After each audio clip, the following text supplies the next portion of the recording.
Samantala, nangingibabaw po ang pagtutulungan sa gitna ng kalamidad at ang kapuso sweethearts na sina Marian Rivera at Dingdong Dantes ay namahagi po ng hapunan sa mga biktima po ng bagyo. Saksi si Cara David.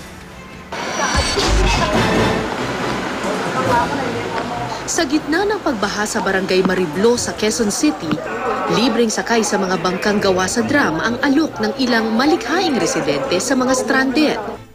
Di rin patatalo sa paggawa ng mga makeshift na bangka ang ilang taga Makati. Merong gawa sa scaffolding, sidecar, pati lumang airbed. Sa Philinvest Subdivision naman sa Cainta, Rizal, ilang residente ang nagpahiram ng kanilang mga truck para sa mga kailangang makapasok sa trabaho.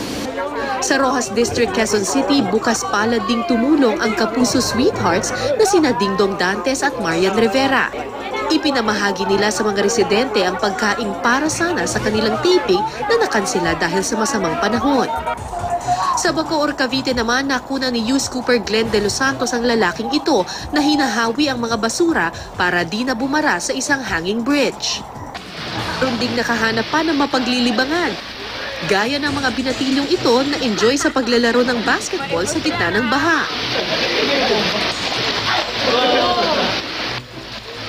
Ang magkaibigang ito naman, nagche-chess.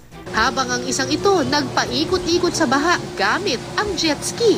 Patunay na ang diwa ng bayanihan at pagiging masayahin ng mga Pilipino, buhay na buhay pa rin kahit sa gitna ng kalamidad.